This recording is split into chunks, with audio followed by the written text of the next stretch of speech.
Hi, everybody. It's Georgia, and welcome to Mama's Soul Food and Meditation. Today, we're going to have a little soul food and a meditation. And I'm going to be drawing off of some of the lessons that I've been sharing during my meditation series called Opening Hearts. This particular lesson, this particular video is about the idea of releasing wounds and opening up to the wisdom that they have provided us in life. Now, real quick 101 on what a wound is. And I'm speaking of emotional and spiritual and relationship and energetic wounds. What I mean by that is traumas that have caused us to kind of close down our hearts. Okay. And one example, keeping in mind that, the choice to kind of close down your heart in adulthood is usually born from experiences that we have in life. And between the ages of 0 and 26, your brain is actually still developing. So it's like a massive open sponge.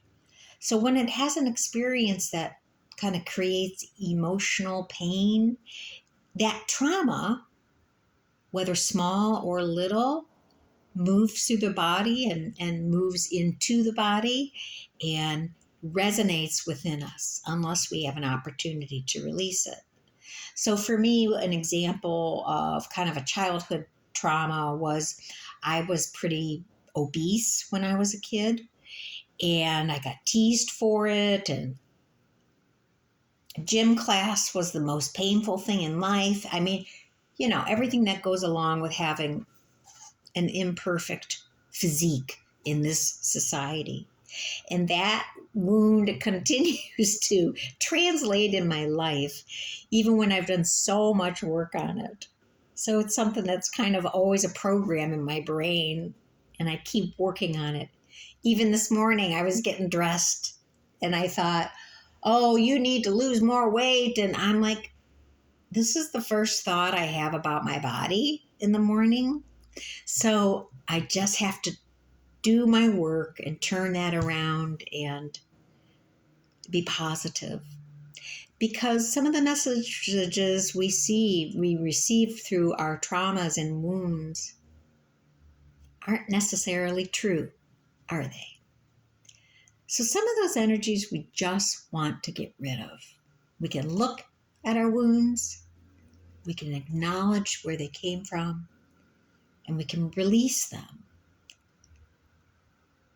so we can learn and grow. I'm going to show you a little exercise that I did, and I encourage you to find your own way of putting your wound feelings down on paper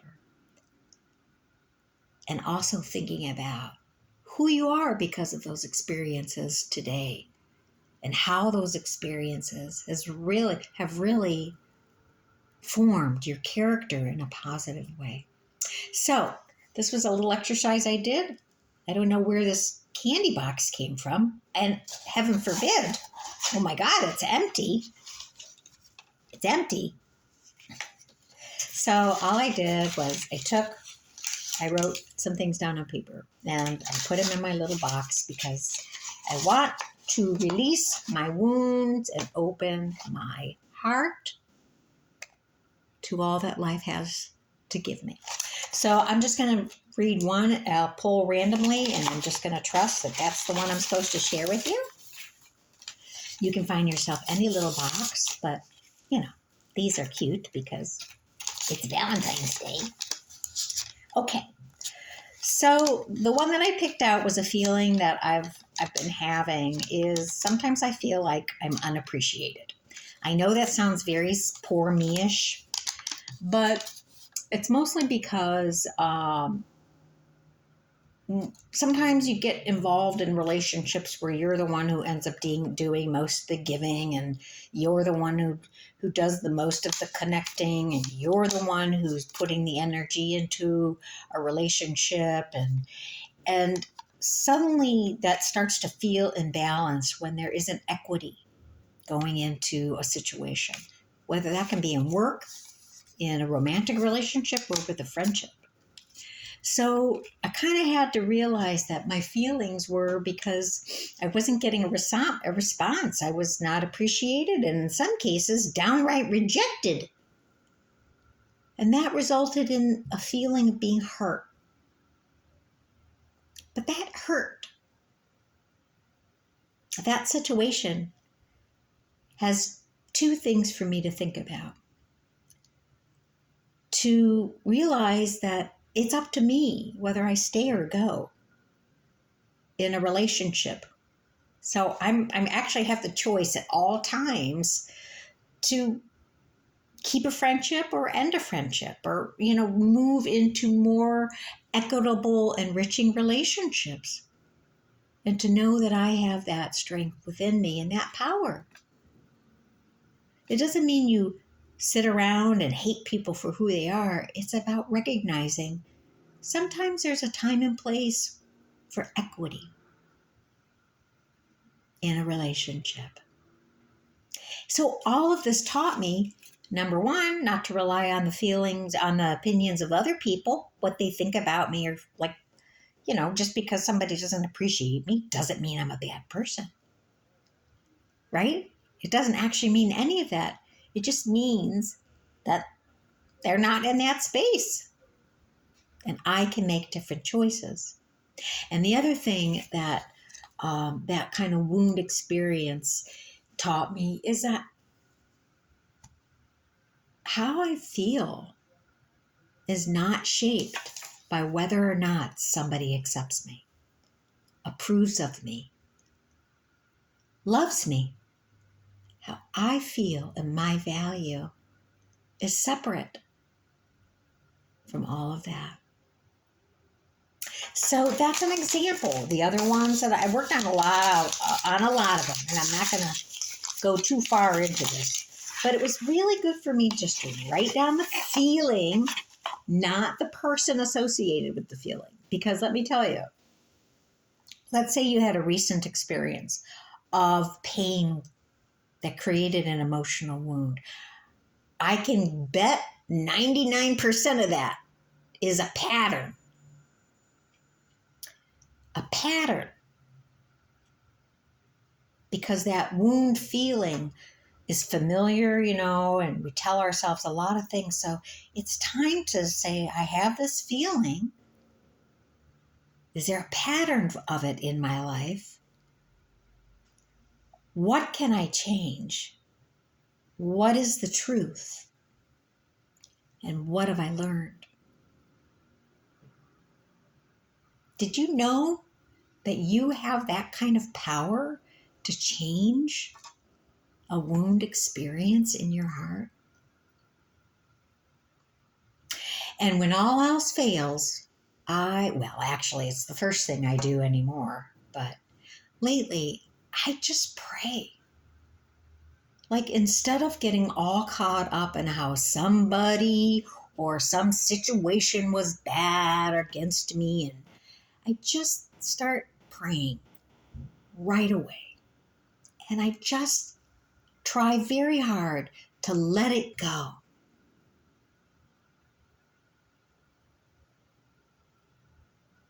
To ask for help and letting it go. And I have found that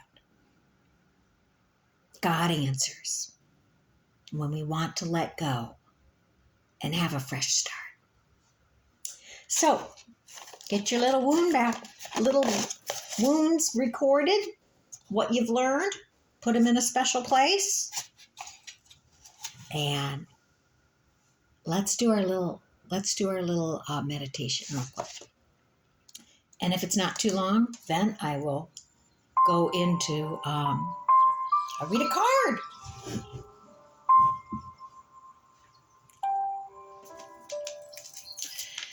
So the first thing that I want you to do is to shut your eyes. Take a deep breath.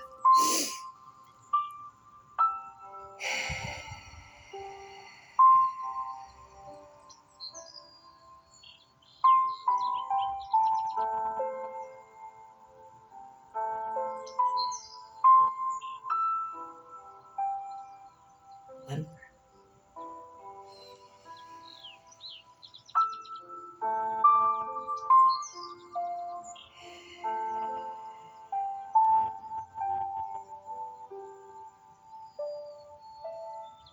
I want you to imagine that you are sitting in a beautiful forest, and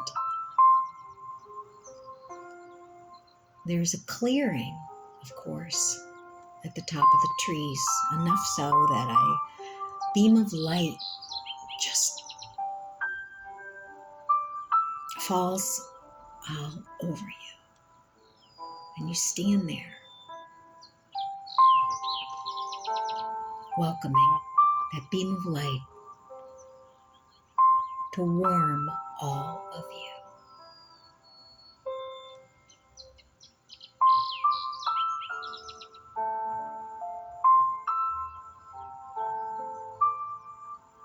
And as you walk forward through the forest, you can smell the depth of green, the depth of trees. You can just smell the moisture. It's so moist and vibrant in that forest. And as you walk forward ahead of you, you see a stream and a blanket in front of the stream, inviting you to lay down and rest.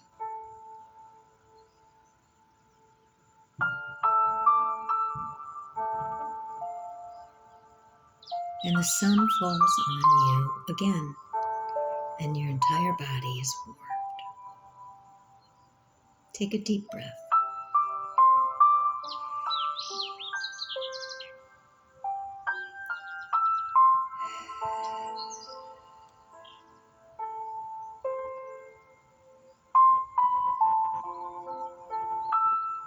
The river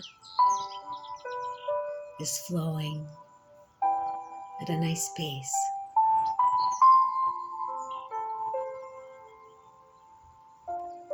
And you sit up and are drawn to look at it as it carries water and new life and bacteria and a million water molecules alive.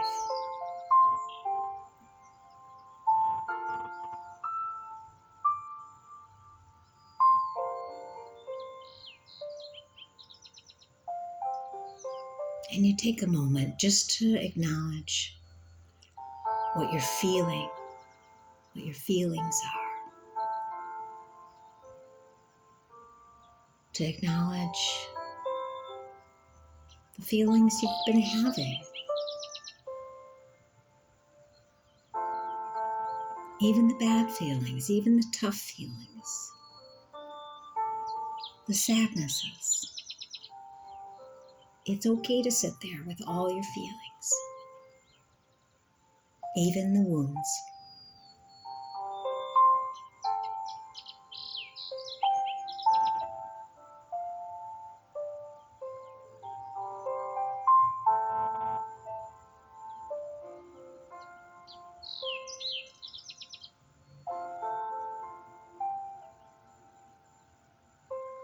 The river reminds you that life is always moving, always taking you somewhere. And so you take your little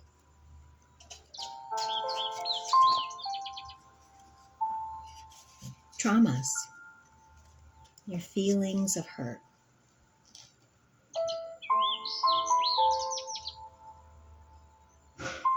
And you acknowledge them, and you also know that you have overcome them, that you're a better person because of them, and you're not alone.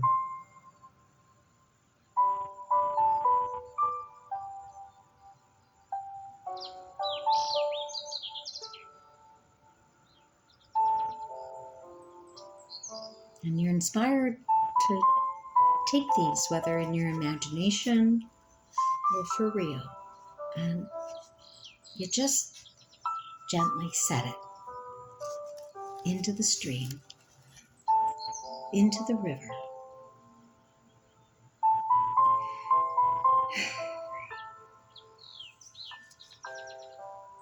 And you watch it be carried away.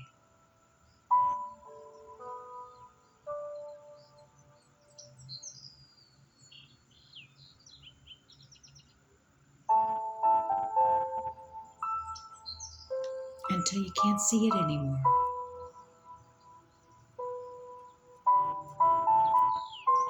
Knowing that it becomes a part of the forest.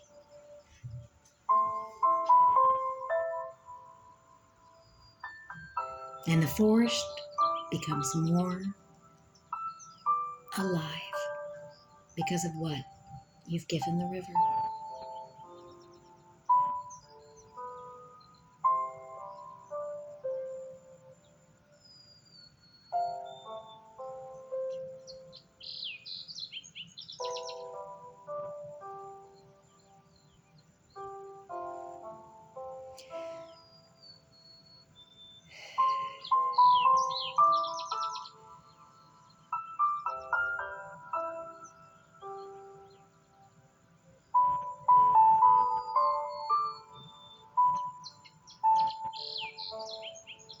That's the way to create a fresh start.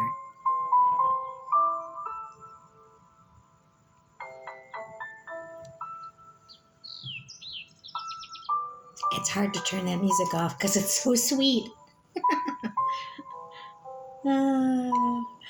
Sometimes when I'm meditating, all I want to do is keep on meditating. It's like so beautiful. But such is life. We can't sit around in meditation all day long, can we? Right? Not in this world. So let's see. Oh my God, it's almost 20 minutes. Sorry for taking so long. Anyways. This, of course, is from my well-being cards. The teachings of Abraham from the law of attraction, which is,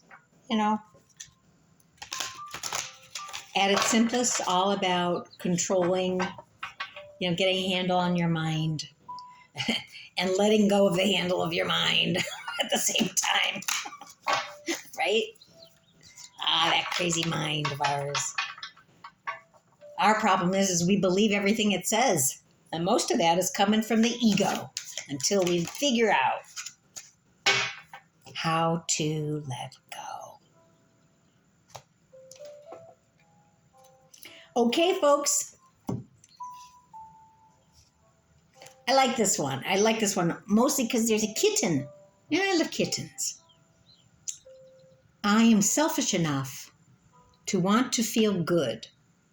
So, all I'm going to say is, we've been raised in a society, in a Christian, Judeo-Christian religious archetype that really speaks to a lot of suffering. And the human experience actually isn't just about suffering. The human experience is about feeling good. And when you follow that, the feeling good at the soul and heart level, you start to dance like a wild little cat. Like a wild little cat. A little lioness. Huh? Feeling good indicates your connection to clarity, wellness, and abundance in all good things. Feeling good is your most natural core belief. Do you believe you have a right to feel good? Do you believe you have the power to create that? It took me a while, but I believe it. And I'm learning every day how to create the reality, the experience that I want in life. Thanks be to God.